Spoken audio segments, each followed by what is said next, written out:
Por una cabeza, string bass. Now, something interesting that you guys may not know, as you can see, it says contrabass.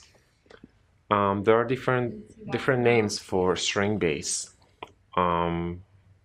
Contrabass and the bass itself and string bass, just like there is for viola, alto. There are just different names. Also, there's for bassoon and fagot. Those are also different names between English and German. Anyways, so por una, actually, yeah, let's cut that part. It's not necessary. Okay, starting from here. Por una cabeza, string bass. Hi guys, so in this video, we're gonna go over everything that's necessary to talk about in this piece. It's pretty straightforward. First of all, we are in the key of G major. You already know. One sharp, which is F, and cantabile. First thing, you probably already know what cantabile means, but cantabile it means singing wise. So imitate as if you're singing. Now, at first, for the most part, you just have the harmony. But sometimes, even within harmony, there are some moving notes, leading notes with accidentals that would actually connect two different chords together.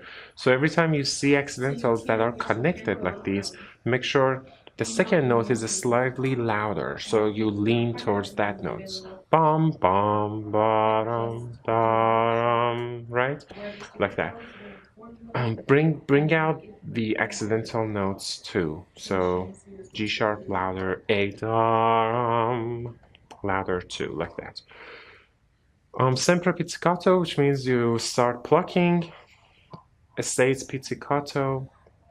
At A, you still pluck, but forte, make sure you follow the accidentals, F natural, because this piece constantly goes back and forth between G major and G minor. G minor, no sharps, two flats, B flat and E flat. G major, no flats, one sharp, which is F. But the way that it's written, you don't actually see a different key signature. The key signature stays the same, but every time it changes to G minor, you just have accidentals written in. So E flat, D, C, D, D, right? So just follow what you see. E natural, E flat, and then tonuto lines. D, C, B, A, G. Make sure on tonuto lines you play the pizzicato a little bit louder. It's pretty tricky to play pizzicato tonuto, right? If it was arco, it would have been a lot easier to distinguish between regular arco and tonuto ones. But for pizzicato, one thing that's very obvious and you can do is to simply play your pizzicatos louder, and if you can do vibrato on those notes, that would also help to bring out the tonuto line. The rest is the same, G sharp, A. As far as the rhythm goes, everything is pretty much self-explanatory all the way to C. Here you have beat 1, rest, downbeat, downbeat. So G, rest, D, D, G, rest, D, D. You don't necessarily need to stop the string, right? If you had staccato while you had to do pizzicato, then yes. As soon as you pluck, you have to stop the string from ringing, from vibrating more, specifically on bass or cello too. But since it's just notated this way, you just play and let it ring until you play it again. Bum, bum, bum, bum. G, D, D, G, G, G sharp, A. Right, again, G sharp, A. Bring those two notes out and lead to the next note. Every time you have accidentals, they're a little bit more important because they change the chords, specific chords to the next. So bring those notes out more. Everything stays the same, rhythm stays the same, all the way to one before E. At one before E, cello has da dun dun dum, and you guys have bum, ba bum, bum, bum, ba bum, bum. One thing that I've told everyone in the orchestra is that every time you have a dotted quarter notes, make sure you are exactly holding for 1.5 beat, specifically in tango style. And if you could also hold it a little bit longer, just slightly longer, so that the eighth notes would kind of be a little bit edgier, sharper eighth note, a little bit shorter eighth notes. So if you will, it would be two, like as if it's a double dotted quarter to a 16th instead of single dot to an eighth. So bum, ba bum, bum, as opposed to 1.5 ta ta ta, 1.5 ta ta ta, right? You would instead do one ta dun dum bum. That's a little bit more energetic and tango-ish style. Just follow the notes: F natural, E flat, B flat, right? G. And the rest would be fine. F natural again. See, sometimes you have F sharp, sometimes you have F natural, natural sign written in E flat. Make sure you follow all these accidentals that you see. And same concept: E natural, E flat, da da da da dum, just like here with tonito lines. So make sure you crescendo on them. Make sure you do vibrato if you can, and bring them out loud. Pluck. And you guys with, I think it was bassoon, I don't remember, or tuba, play the same parts like this. So bring it out loud. There's only a couple of instruments in the orchestra that plays the same exact part. Moving on to the next page.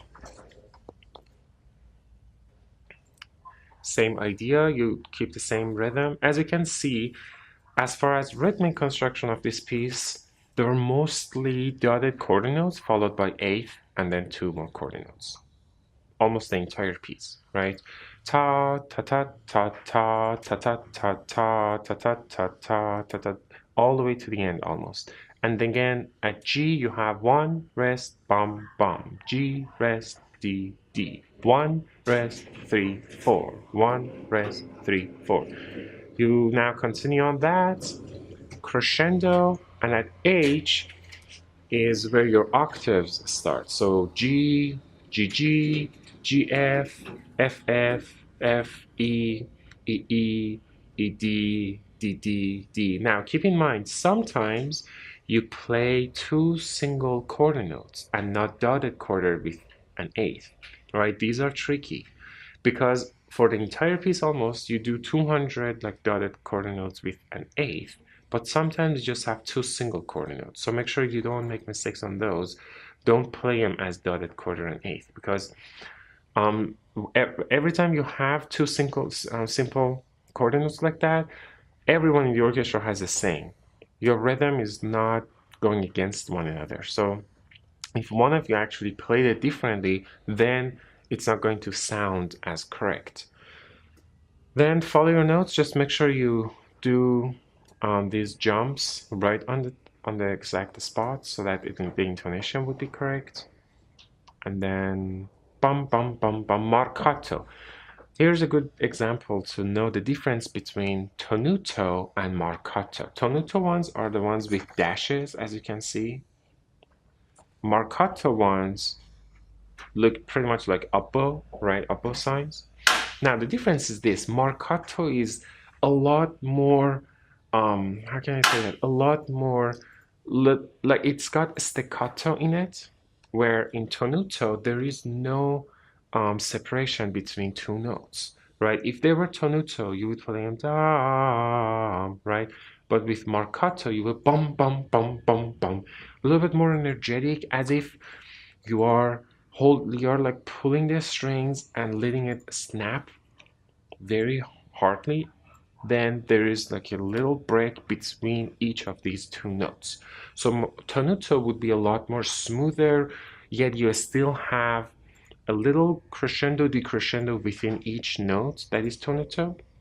Marcato is like a combination of an accent and a staccato and a sforzando almost all together. So bum bum bum bum bum, like that, if you will. Now we'll go over this in class as well, of course, so that you're complete to know how to play those notes. And these are arco, of course, so that you can easily, and it's in G major. Bum bum bum bum bum, B A G Ba bum bum F F F F E E E E D D D D, right? So then follow exactly what you have. Notice dotted quarter, single quarter notes. Again, dotted ones, single ones. Sometimes it's the most of the times it's dotted quarter and eighth. Sometimes only you get two single eighth on quarter notes. So make sure you distinguish those as well. Same thing, pick up to I pretty much. Try to again play this as a 16th note as opposed to an eighth. Eighth would sound like, as it's written, it would be one, ta ta ta. But with 16th notes, you have one, ta ta ta, bum. And it's followed with marcato. Notice if marcato is written on the bottom, looks like a V, which is like the upper sign.